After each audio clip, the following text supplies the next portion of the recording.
The morning my father died, I was holding his hand. It was cold. The room smelled like antiseptic and the faint sweetness of the flowers my sister had brought 3 days before, already wilting at the edges. The monitor had flatlined at 6:47 a.m. I didn't scream. I didn't cry. I just sat there, feeling the weight of his fingers in mine, lighter than they'd been even an hour ago, and I thought, this is the last time I will touch him. Then I looked up and saw my husband, Mark, standing in the doorway. He wasn't looking at my father. He was looking at the room, the private room, the good insurance, the quiet dignity of it all, and I saw something shift behind his eyes. Not grief. Calculation. He didn't say he was sorry. He said, I'll call the funeral home. And the lawyer. You rest. I should have known then. But I was numb. I was 34 years old and I had just become an orphan, and numbness was the only thing keeping me upright. I let him handle the calls. I let him talk to the nurses. I let him drive me home, his hand on my thigh, squeezing too hard, telling me he would take care of everything. He took care of everything, all right. By the time we got home, he'd already texted his mother. I saw it on his phone when he set it on the counter. Face up, careless, the way he'd become lately. Dad's gone. Big money coming. Finally getting you that house. I didn't say anything. I went upstairs and lay on our bed, still in the clothes I'd worn for 3 days, and I stared at the ceiling. Mark came up an hour later. He sat on the edge of the bed. He didn't ask how I was doing. He said, I'm going to put in my 2 weeks tomorrow. No point dragging it out. With your dad's estate, we're set. We can finally live, Claire. Really live. I turned my head. His face was lit up like a child's on Christmas morning. He was handsome, still. 42, gray at the temples, the kind of man who looked distinguished rather than old. But in that light, with that grin, he looked grotesque. Like a stranger wearing my husband's skin. Your dad always liked me, he continued, not waiting for me to speak. He never waited for me to speak anymore. He knew I'd take care of you. Of us. He was a smart man. He wouldn't have left you hanging. I thought of the envelope. The one my father had given me 6 months ago, after his first heart attack. The one that had left him frail and quiet and somehow more himself than he'd been in years. We'd been sitting in his study, the room that smelled like pipe tobacco and old books, and he'd pressed a manila envelope into my hands. His fingers had been trembling, but his eyes were steady. Don't open this until I'm gone, he'd said. And Claire, don't tell Mark. Not yet. Maybe not ever. Just keep it safe. I'd laughed, nervous, thinking it was some sentimental thing, a letter, a photo album. Dad, you're being dramatic. Maybe. He'd squeezed my hand and his grip was still strong, still the grip of the man who'd taught me to ride a bike and to drive a car, and to never let anyone make me feel small. But dramatic men live longer, remember that. He'd died 6 months later, and the envelope was still in my dresser drawer, unopened. Claire. Mark was waving his hand in front of my face. You listening? I'm talking about the house. For Mom. She's been in that apartment for 20 years. It's time. And Sarah. She needs a new car. The Honda's falling apart. And I was thinking, maybe a boat? Nothing crazy. A small one. For the lake. We deserve it, don't we? After everything? After everything. After my father's body was still warm in the morgue, after I hadn't slept in 3 days, after he'd spent the last year of my father's life barely visiting, always too busy, always some excuse. Work, golf, Sarah's kids' soccer game. Mark was talking about boats. Do whatever you want, I said. My voice sounded distant, even to me. I'm going to shower. I didn't shower. I sat on the bathroom floor and I opened the envelope. Inside was a letter, 2 pages, my father's handwriting, the cramped, precise script of a man who'd spent 40 years drafting legal documents. And beneath the letter, a business card. Harold Vance, Esquire, Trust and Estate Law. I read the letter twice. Then I read it a third time, my hands shaking so hard the paper rattled. Claire, if you're reading this, I'm gone. I'm sorry. I wish I could have stayed longer. I wish I could have seen Emma grow up. I wish a lot of things. But I need you to be strong now. Stronger than you've been. Stronger than he thinks you are. I never trusted Mark. I tried to. For your sake. But a man who looks at his wife's grief and sees an opportunity is not a man. He's a vulture. And vultures don't stop circling just because you feed them. Everything I have, the house, the investments, the life insurance, the savings, it's all in a trust. Emma's trust. She gets full access at 21. Until then, the money is managed by a corporate trustee, with Harold Vance as the legal gatekeeper. You are the beneficiary of the income for your living expenses and Emma's care. Mark is named as a co-guardian of Emma's welfare, but he has zero access to the principal. He cannot spend it. He cannot borrow against it.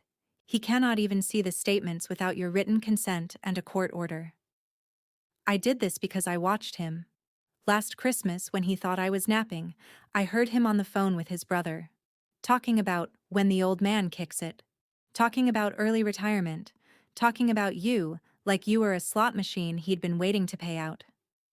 I didn't tell you because I didn't want to poison your marriage, but I couldn't leave you unprotected. So I built a wall. And Claire, walls aren't just for keeping people out. They're for giving you time to decide who you want to let in. The trust is ironclad. Harold will explain. But here's what you need to know. If Mark tries to access the money, if he pressures you, if he makes you uncomfortable in any way, you can petition the court to remove him as co-guardian. You can freeze him out completely, and if he takes so much as $1 without authorization, it's embezzlement.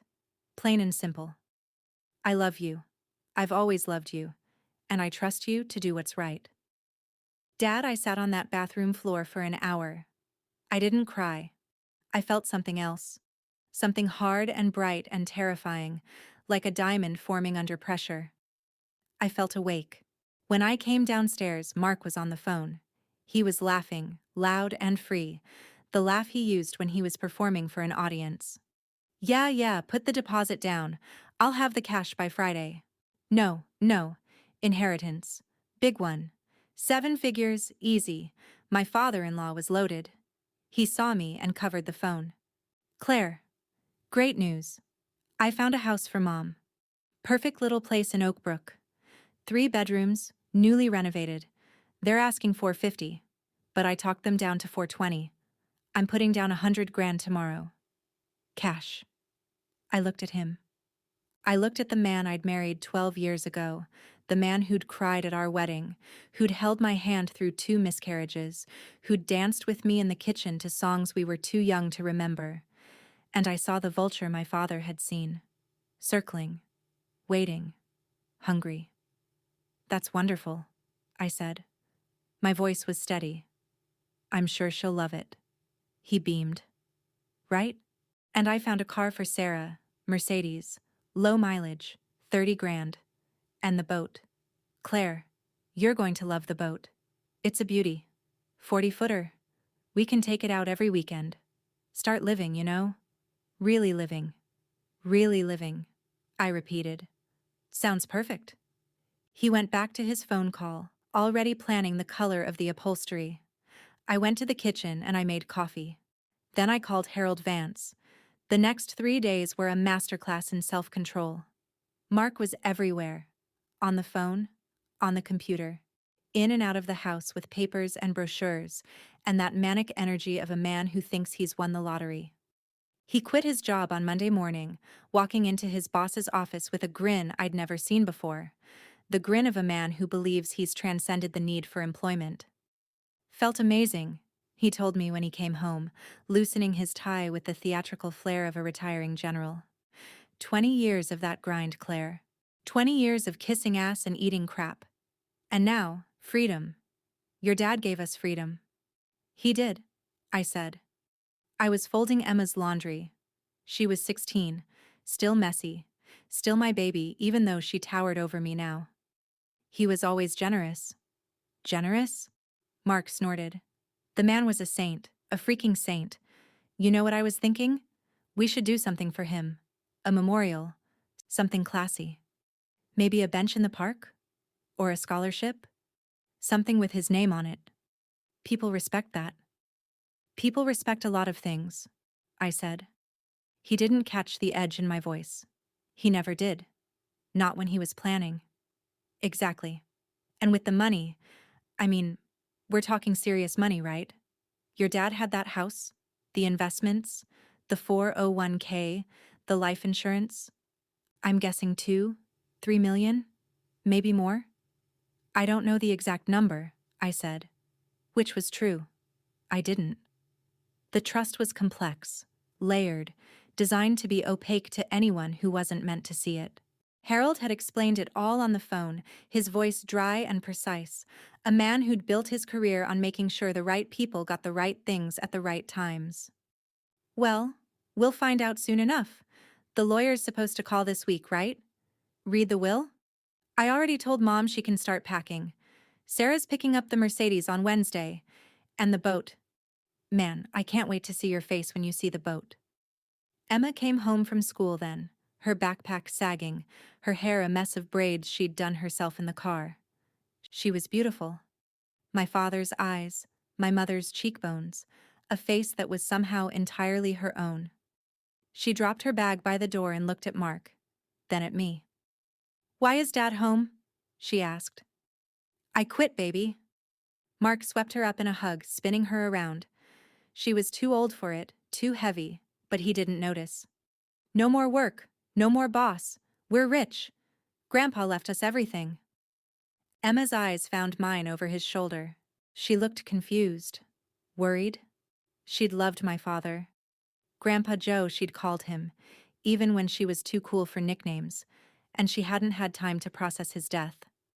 Now her father was spinning her in the air, talking about money, and I saw something in her face that broke my heart and hardened it at the same time. She looked like she wanted to cry. I mouthed, "It's okay," but I didn't know if I was lying. Tuesday, Mark signed the preliminary agreement for his mother's house. He put down a $10,000 deposit. Good faith money, he called it, though whose faith was unclear, from our joint savings account. The account that had $6,000 in it. He didn't mention the overdraft. He just smiled and told me the sellers were motivated and that we'd make it back tenfold when the inheritance cleared. Wednesday, Sarah picked up the Mercedes. Mark co-signed the loan. I watched him do it, sitting in the dealership's fluorescent-lit office, his signature bold and looping, the signature of a man who believed his name was a promise that would never be broken. The salesman, young, hungry, smelling blood in the water, kept glancing at me. I sat in the corner, silent, my hands folded in my lap, and I didn't say a word. Thursday, the boat. Mark didn't just look at it. He put down a deposit, $15,000, non-refundable, from a credit card he'd opened in both our names without telling me. The card had a $20,000 limit. He was already $5,000 from maxing it out. "You're quiet," he said on the drive home. The boat was a white monstrosity, all chrome and teak, bobbing in a marina slip that cost $800 a month. "You okay?" "I'm tired," I said. Which was true. I was exhausted. I hadn't slept more than 3 hours a night since my father died, my mind racing through scenarios, possibilities, the careful architecture of what was coming. "It's been a long week." "It has," he agreed, but he didn't sound tired. He sounded electric, charged, a man plugged into a current that was burning him alive and he couldn't feel it. "But it's going to get better, Claire, I promise. This is just the beginning. We're going to live like we always should have.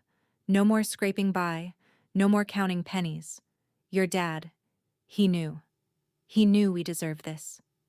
"Did he?" I asked. Mark missed the question. He was already planning the maiden voyage, the parties, the Instagram photos. "I'm thinking we name it after him. The Joe C. Something respectful. He'd like that, don't you think?" "I think," I said slowly, that my father was very particular about what he liked. Mark laughed, a sound like breaking glass. Yeah, well, he's not here to complain, is he? I looked out the window. The suburbs rolled by, green and tidy and false, and I thought of my father's study, the pipe tobacco, the trembling hands and steady eyes. A man who looks at his wife's grief and sees an opportunity is not a man. He's a vulture. No, I said. He's not. Friday morning, the phone rang at 9:15 a.m. I was in the kitchen, making Emma's lunch, turkey sandwich, apple, the little notes I still slipped into her bag even though she was 16 and rolled her eyes every time. Mark was in the living room, laptop open, researching marinas in Florida. He wanted to winter the boat down south. Tax advantages, he'd said, though I doubted he understood what that meant. I answered the phone. Hello? Mrs. Bennett. This is Harold Vance. I'm the attorney handling your father's estate. I gripped the counter. Yes, Mr. Vance. I've been expecting your call. Mark looked up from his laptop. His eyes lit up. He mouthed, "The lawyer?" and started to stand. I'd like to schedule a meeting to discuss the terms of your father's trust, Vance continued. His voice was dry, precise, exactly as I'd imagined. I can come to your home, if that's convenient. There are some matters that should be discussed in person, privately. That would be excellent, I said. When are you available? I can be there in an hour. Mark was beside me now, his hand on my shoulder, squeezing. I could smell his cologne. Something new, expensive, bought on credit. Tell him to come now, he whispered. We don't need to wait. An hour is perfect, I said into the phone. We'll see you then, Mr. Vance. I hung up. Mark was beaming, vibrating, a tuning fork struck too hard. This is it, Claire. This is the moment. Everything changes now. Everything changes, I agreed. Harold Vance was a small man, neat and gray and unremarkable, the kind of man you'd forget in a crowd. He carried a leather briefcase that looked older than I was, and he wore a suit that had been pressed within an inch of its life. He sat in our living room, the living room Mark had been talking about redecorating. Something modern, something that says success. And he opened his briefcase with the care of a surgeon preparing for an operation. Mrs. Bennett, he said, nodding to me. Then, with a slight pause, Mr. Bennett, Mr. Vance. Mark was leaning forward, elbows on knees, the posture of a man at a poker table holding 4 aces. I assume you have the will? The numbers? We've been waiting. Vance looked at me. I nodded, almost imperceptibly. He turned back to Mark. Mr. Bennett, I need to be very clear about something. What I'm about to tell you is confidential, legally protected and, I suspect, not what you're expecting to hear. Mark's grin faltered. What do you mean? My father-in-law died. He left everything to his daughter, to us. That's straightforward, isn't it? Your father-in-law, Vance said, did indeed leave everything to his daughter, but not in the manner you're suggesting. Joseph Caldwell placed his entire estate, the house, the investments, the life insurance, the savings, into an irrevocable trust. The beneficiary of that trust is not Mrs. Bennett. It is Emma Bennett, his granddaughter. The room went silent. I could hear the clock ticking in the kitchen, a sound I'd stopped noticing years ago. Emma? Mark's voice was high, tight, wrong. She's 16. She can't, that's ridiculous. The money goes to Claire. To us. We're the family. The trust is structured to provide income to Mrs. Bennett for her living expenses and Emma's care, Vance continued, his voice unchanged, a man reading weather reports. But the principal remains in trust until Emma reaches the age of 21. At that time, she will have full and unrestricted access. Until then, any expenditure of principal requires the approval of the corporate trustee. That's me, acting on behalf of First National Trust, and, in certain cases, a court order. Mark stood up. He was shaking. This is insane. This is... Claire, did you know about this? Did you know? I didn't answer. I was watching Vance, watching the careful precision of his words, the way he'd constructed this moment exactly as my father had designed it. A wall. Time to decide. Furthermore, Vance said, Mrs. Bennet is the sole beneficiary of the trust's income distributions. You, Mr. Bennet, are named as a co-guardian of Emma's welfare, which gives you certain rights regarding her health, education, and general well-being, but you have no authority over the trust's assets. You cannot spend them. You cannot borrow against them. You cannot, in fact, access any information about the trust's holdings without Mrs. Bennet's written consent and a court order. This is bullshit! Mark's voice cracked, ugly and raw. This is my wife's money, my family's money. He can't lock it away from me. I'm her husband. I have rights. You have the rights the trust grants you, Vance said. Which, regarding the assets, are none. Mark turned to me, his face purple, his hands clenched. Claire, say something. This is wrong. You need to fix this. Call him. Tell him to change it. You can change it, right? You're the beneficiary or whatever. Tell him to give us the money. Now. I stood up. My legs were steady. My hands were steady. I felt that diamond hardness again, that terrible clarity, and I knew, that this was the moment my father had prepared me for. Not the grief. Not the funeral. This. I can't change it, Mark. It's irrevocable. That means it's permanent. My father made sure of that. Your father, Mark spat the word. Your father was a controlling, paranoid old man who what? My voice was quiet, but it cut through his rage like a blade. Who saw you for what you are? Who protected me from a man who quit his job before the body was cold? Who started spending money he didn't have, buying houses and cars and boats for people who didn't earn them, all because he thought my father's death was his lottery ticket? Mark froze. His mouth opened, closed. You knew. You knew about this. All along. You let me quit my job. You let me sign those papers. I let you dig, I said. And you dug beautifully, Mark. You dug so deep I don't think you'll ever climb out. I turned to Vance. Mr. Vance, I'd like to discuss the process of removing my husband as co-guardian. Given his recent expenditures made in anticipation of accessing trust assets he had no legal right to, I believe he has demonstrated a fundamental misunderstanding of his fiduciary responsibilities, and possibly an intent to commit fraud. Fraud? Mark's voice was a whisper now. All the rage drained out, leaving something hollow and terrified. Claire. No, I didn't. I thought the money was ours. You thought my father owed you something, I said. You thought his death was your opportunity. You thought I was too grief-stricken to notice, too weak to stop you. And for 3 days, you were right. I was grief-stricken. I was weak. I was sitting on that bathroom floor, reading my father's letter, wondering if I was crazy for doubting the man I'd married, wondering if I was betraying you by believing him. I stepped closer. Mark stepped back.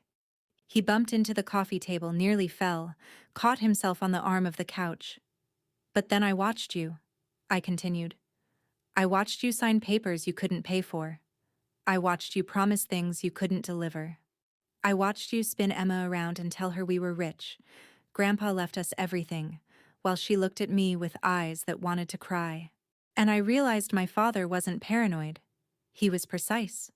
He saw what I couldn't see because I was too close, too loyal, too desperate to believe that the man I married was still in there somewhere. I picked up the stack of papers Vance had brought. The trust documents, the legal notices, the careful architecture of my father's protection. You quit your job, Mark. You signed loans. You put down deposits. You opened credit cards in my name, and now you have no income, no inheritance, no access to any money except what I choose to give you. Which, as of this moment, is nothing. Claire, please. Mark's voice broke. He reached for me and I stepped back. I love you. I was excited. I was stupid. I made mistakes. okay? But we can fix this. We can. I'll get my job back. I'll cancel the orders. I'll. You signed a non-refundable deposit on a boat, I said. $15,000. On a credit card that's nearly maxed out. In both our names. You signed a preliminary agreement on a house. $10,000 from an account that didn't have it. You co-signed a car loan for your sister. $30,000. And you quit a job that paid $90,000 a year, with benefits, with a pension, with 20 years of seniority. I let the papers fall back to the table. You destroyed yourself in 3 days, Mark. My father just made sure I had a front row seat. Mark sank onto the couch. He put his head in his hands. His shoulders shook, but I didn't know if he was crying or laughing or both. This is cruel. This is sick. Your father was sick, Claire. He wanted to destroy us. He wanted me to see who you really are, I said. And I did. I see you, Mark. I see the vulture. And vultures don't stop circling just because you feed them. They just get hungrier. I turned to Vance.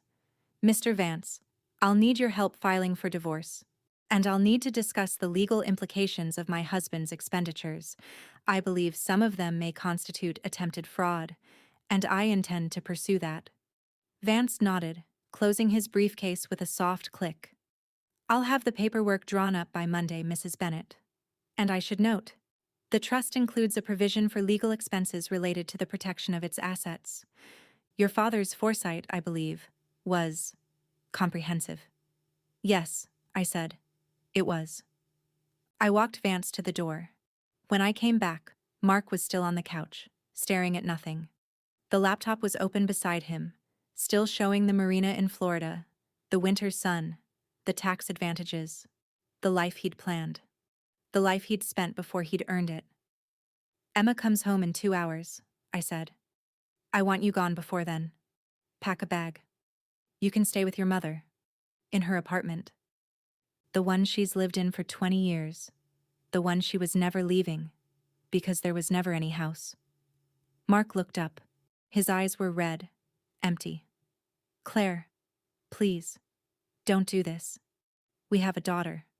We have 12 years. We had a daughter, I said. We had 12 years.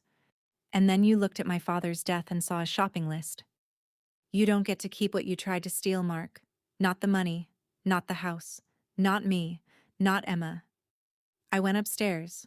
I sat on the bed, our bed, the bed where he'd held my hand through miscarriages and danced with me to songs we were too young to remember, and I waited. I heard him moving downstairs, drawers opening, closing, the rustle of clothes, the zip of a bag. I heard him pause at the front door. I heard him say something, too quiet to catch. Maybe my name, maybe nothing. Then I heard the door close. I didn't cry. I went to my dresser and I took out my father's letter. I read it one more time, the cramped, precise script, the trembling hands and steady eyes.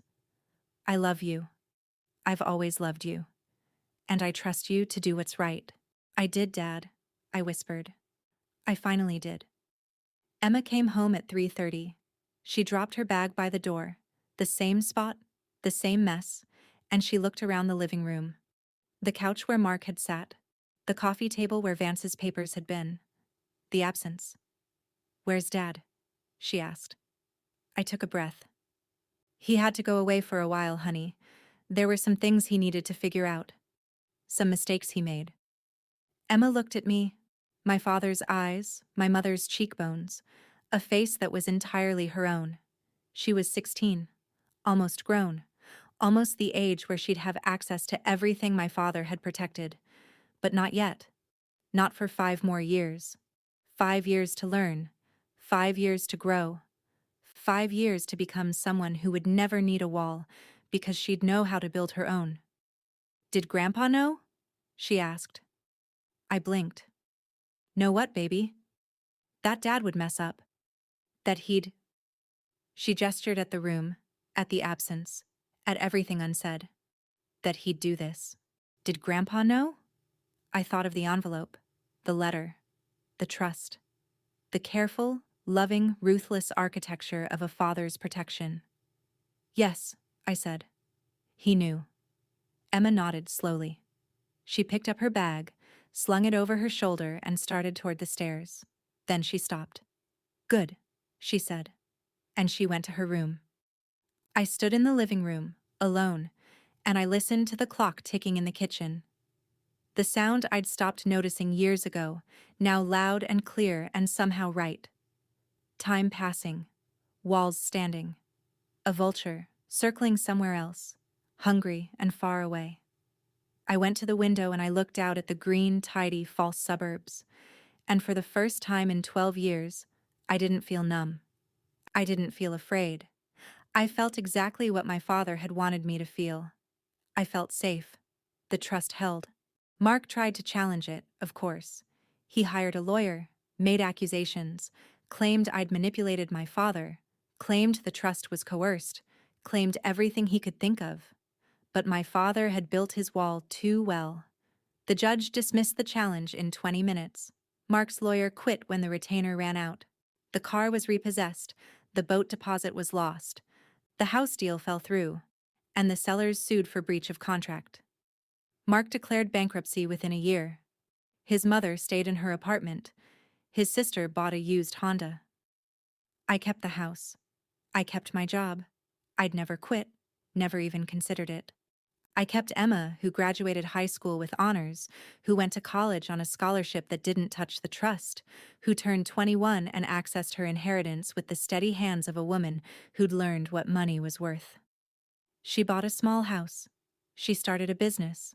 She never married young. And every year, on the anniversary of my father's death, I visit his grave. I bring flowers, not the wilting kind, but fresh, bright, alive. And I tell him the same thing, every time. You were right. You were always right. And I miss you every day. The vultures still circle, of course. They always do. But now I know how to build walls, and I know when to let them in.